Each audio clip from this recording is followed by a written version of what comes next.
وَلْتَكُنْ مِنْكُمْ أُمَّةٌ يَدْعُونَ إِلَى الْخَيْرِ وَيَأْمُرُونَ بِالْمَعْرُوفِ وَيَنْهَوْنَ عَنِ الْمُنْكَرِ وَأُولَئِكَ هُمُ الْمُفْلِحُونَ.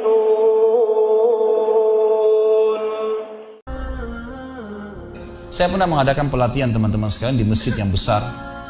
Masya Allah, mungkin seperti ini, malah lebih besar. Lantai 2 juga seperti ini dan penuh. Di lantai 2 itu ada banyak ibu-ibu akhwatnya. Saya bicara masalah kematian selama 2 jam, materi lengkap.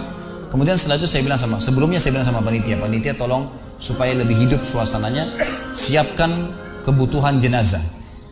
Meja, kain kafan, sama menyan-menyannya semua. Kemudian di sebelah masjid buatin liang lahat. Baik Ustaz, dibuatlah. Selesai saya ceramah 2 jam, saya bilang, Bapak Ibu sekalian, saya mau ajak Anda 5 menit coba menjadi jenazah. Ada yang mau? Sempat ada yang angkat tangan depan saya. Kebetulan ini teman kita ini, saudara kita tukang batu. Adiknya dia kembar anak SMA, sering ikut pengajian saya gitu. Dia hadir juga. Dia bilang, saya Ustaz. Baik, silahkan. Pak, saya minta tolong satu hal ya. Kalau Bapak naik nanti di atas meja ini, dibungkus dengan kain kafan oleh panitia, tutup mata Anda dan bayangkan Anda sudah mati dan dengarkan apa yang saya ucapkan. Baik Ustaz, baik. Saya juga bilang sama panitia di atas masjid waktu itu, ibu-ibu, silakan kalau ibu mau coba, panitia tolong bantu. Saya sudah pandu waktu sebelum pengajian. Ringkasnya adalah dia naik. Subhanallah, begitu dia naik, Bapak Ibu sekalian, orang ini naik di atas meja, begitu tutup matanya dan ditempelin kain kafan di pipinya. Ini kain kafan asli kita beli. Ditempel di pipinya, langsung dia nangis dia, terisak-isak.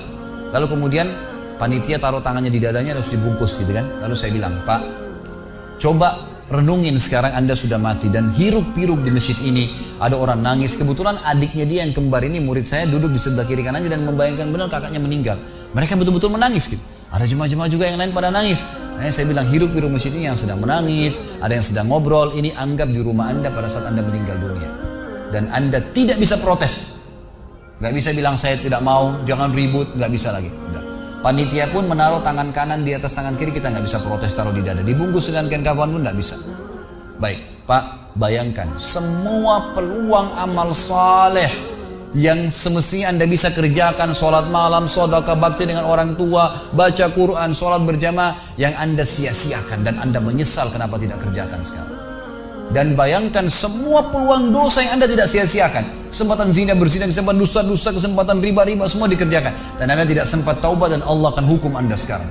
Itu Bapak Ibu sekalian, saya tidak karang-karang dia sampai nangis-nangis Bapak ini. Terus dia nangis. Lalu saya bilang, tolong panitia, datangkan geranda jenazah. Datangkan. Baik Pak, sebentar lagi kami akan angkat badan Anda di geranda ini dan kami akan bawa Anda ke liang lahat sebelah masjid. Diangkatlah dia. Saya bilang, Pak, renungin, resapi tubuh Anda kesentuh dengan geranda ini. Gitu kan. Ditutuplah lalu dipikul. Lalu saya pandu pakai mic, saya bilang, Pak, inilah detik-detik terakhir Anda bersama kami. Terus sesalin perbuatan-perbuatan dosa Anda pernah lakukan, peluang-peluang ibadah Anda sia-siakan. Sampai tiba di luar masjid, saya turun ke liang lahat, saya buatin sendiri tanah.